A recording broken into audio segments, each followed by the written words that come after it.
अरे जीजा जी, अरे रहे दी का करतनी जी। खाली अब मेरे लगावा तनी।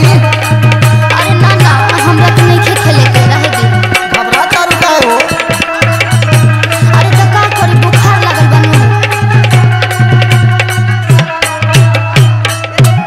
का हो साली कबले भीतर समय रहबू? अरे जीजा जी हमरा नहीं खेले के देखी हमर तबीयत खराब हो गइल बा। आवा हम ठीक कर दी, बाहर निकलो। ना ये दादा हम जाना तनी रहुआ पी के आइल बन। अरे काहे घबरा तारू, बस अभी लगाए। अरे ना ये जीजा जी हम सब बुझतानी रहुआ साथे जितेंद्र जी आ इंदल जी आ सुनील जी आ साथे साथे पूनम स्टूडियो से मनोज बिहारियो जी के लेके आइल हो। काहे घबरा तारू हो शिल्पी जी, हम अकेले आइल बानी। चला होली खेले साली खरी हनिया में। अरे चला होली खेले साली खरी हनिया में। अरे ना ये दादा हम ना जाओ।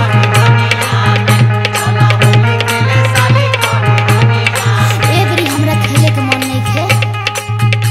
अबीर घसी दे हम चोली और गलिया में। अबीर घसी दे हम चोली और गलिया में। चला होली खेले साली खरी हनिया में।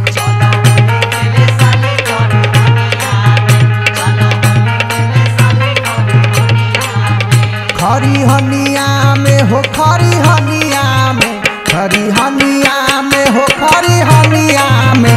चला होली खेले साली खरी हनिया में। जीजा खेलब नया बिरस होलिया में। जीजा खेलब नया बिरस होलिया में। राउर खेला हम सब बुझतनी बुझनी।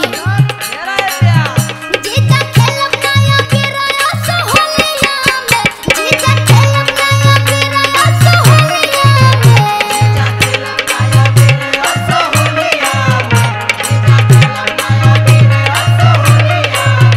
झक्कल बंद कर चोरी चोरी चोलिया में। झक्कल बंद कर चोरी चोरी चोलिया में।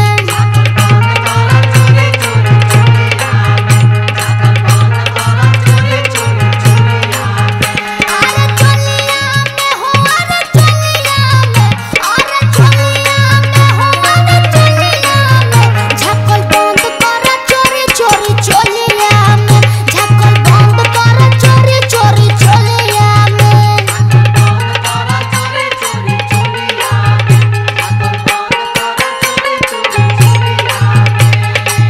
आ सुनी, अरे अपने त आइल बानी आ हई दू चार गो बहेड़वन के काहे के लेके आइल बानी जी? हमरा से रंग ना हो।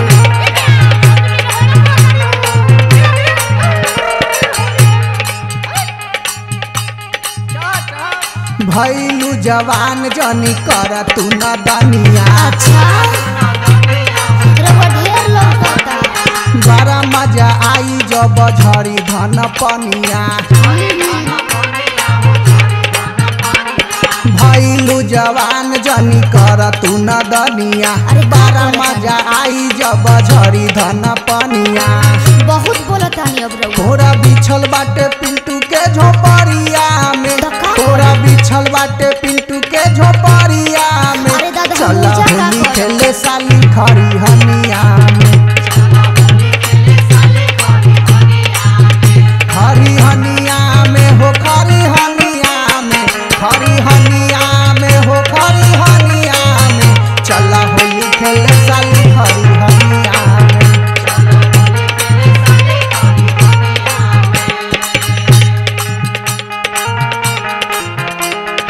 आ सुनी, हे तो हत देह लेके आ हे तू चुकी पिचकारी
चला होली खेले साली खरी हनिया में, चला होली खेले साली खरी हनिया में। नाही जाइब संगे खेले खरी हनिया में, नाही जाइब खेले संगे खरी हनिया में। चला होली खेले साली खरी हनिया में, चला होली खेले साली खरी हनिया में। जीजा